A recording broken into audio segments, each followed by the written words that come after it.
And a very good morning to you. It's 6 o'clock on Monday, January the 2nd. Happy New Year. I'm Jeff Clark and this is TVAM's Bank Holiday Sports Show. Ahead of us, another packed hour and a half of sporting chat and action. Mark Longhurst is our man in the newsroom today, and we begin by joining him for the latest national and international news. Mark, good morning. Good morning. The news from TVAM on Monday, the 2nd of January.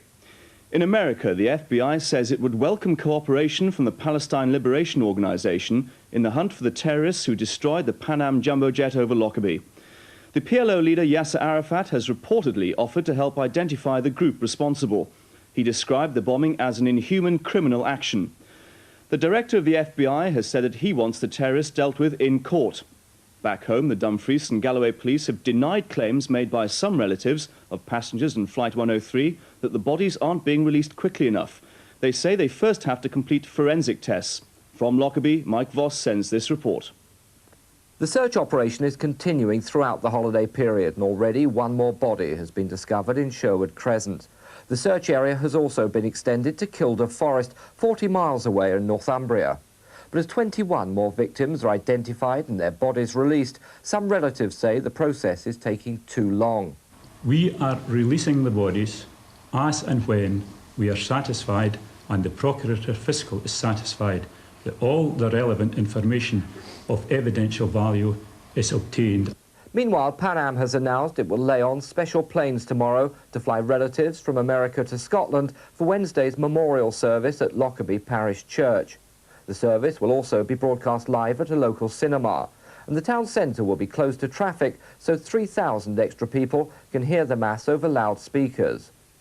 This week's memorial service will be the first time the entire community has come together to share its grief. After that, residents hope to start rebuilding their lives away from the glare of publicity. Michael Voss, TVAM News, Lockerbie. 100 people are feared dead after a ferry filled with New Year revellers capsized and sank in Brazil. So far, Coast Guards have recovered 51 bodies, about 40 passengers survived. The tourist boat was hit by 13-foot-high waves off Rio de Janeiro's Copacabana beach. Passengers, mainly Brazilian, had paid $150 each to watch Rio's famous New Year fireworks display. Terry McMahon has this report. Bodies which have so far been recovered have been brought back to the marina. The boat sank in half a minute as those aboard were celebrating at a New Year's Eve party. Some passengers claimed the ferry was overloaded and had few life jackets, and it's claimed the boat was turned back by police only to set sail once again. The ferry's owners say it was capable of carrying 153 people. The passengers included wealthy Brazilians and some Americans, Italians, West Germans, Portuguese and Danes. Survivors say many fought like animals to escape as the vessel sank in strong currents.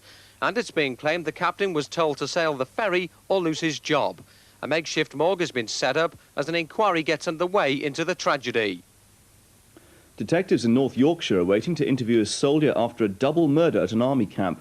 A woman and another soldier were stabbed to death at Catterick Garrison on New Year's Eve. Police are waiting to question the husband of the dead woman. He also suffered stab wounds in the incident, as in a stable condition in a nearby hospital.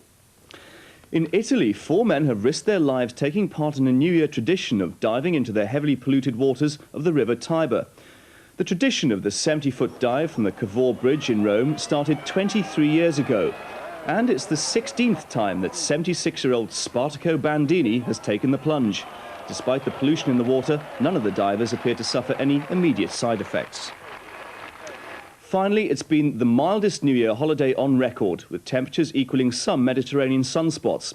The weathermen are saying there's no sign of a cold snap, and it could turn out to be the warmest winter that Britain's ever had. John Cookson reports. Somehow it's all wrong. The New Year break normally means snow, Jack Frost and icicles, not shirt sleeves and ice creams. This Californian sea lion at London Zoo thinks he's back home, and the weather's so fishy, he and his poolmates have been off their food. When they go off of their food altogether, we start to bring the fish down in small quantities to see if they will eat, and then gradually increase it until we get back to a normal amount. The weather's monkey business is all down to a massive slab of cold air over Canada. That's keeping warmer winds, shown on these satellite pictures, swirling over Britain. Well, down in the south here, we've been up 9 or 10, but more unusually up in the northeast of Scotland, they've been up 12, 13 Celsius. So Scotland's getting the best of this? Yes, I think they're getting the best of the sunshine as well, looking out of the window. And there's no indication that this mild weather is going to change over the next few days, so the message from the weather experts is enjoy it while you can. John Cookson, TVAM News, at the Met Office in Berkshire. And the mild weather looks like continuing. Most of the country will have a dry, cloudy day, although there's a possibility of rain in Northern Ireland. The Midlands will have a top temperature of 10 centigrade. South and west will be slightly cooler, although it will still be bright with some sunny spells. And that's it. More news and weather at 7. Now holiday sport with Jeff Clark.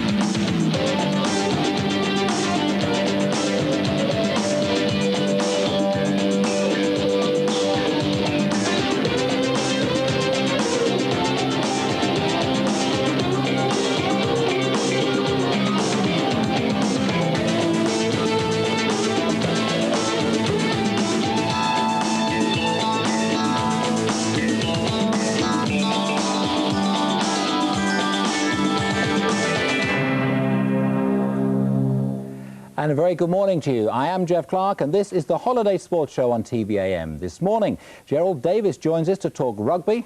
One of the best caddies in the game, Ian Wright, Sevy's man, will be looking at golf. Frank Warren talks boxing and Jim McGrath casts his eye over the racing form book.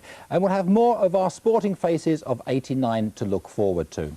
But we start as always though with the morning's main sports headlines, and Manchester United have moved into the top 6 in Division 1 of the Football League with a 3-1 win over the champions Liverpool at Old Trafford. Now Peter Beardsley and John Barnes teamed up to give Liverpool the lead after 70 minutes, but their celebrations were short-lived. United equalised within a minute thanks to Russell Beardsmore's run and a brilliant volley from Brian McClare. Now 4 minutes later, United fans had even more to shout about as Mark Hughes put them ahead with his 12th goal in 15 games. The result put well beyond doubt just 2 minutes later. Lee Sharp crossed from the left, the Liverpool defence missed it, but young Beardsmore didn't. His first goal for Manchester United, 3-1 to the Reds. Now, World Snooker champion Steve Davis was a shock third-round loser in the Mercantile Credit Classic in Blackpool. Welshman Tony Chappell, ranked 51st in the world, beat him by 5 frames to 3. Castleford stayed top of Rugby League Stonesbitter Championship after a 38-20 victory over Bradford Northern. The San Francisco 49ers have taken a step nearer the Super Bowl by thrashing the Minnesota Vikings 34-9 last night. They now travel to Chicago Bears next week for the NFC Divisional Final. The Buffalo Bills beat the Houston Oilers 17-10 to earn a place in the AFC Final against the Cincinnati Bengals. That's the way the sporting headlines are looking this Monday morning.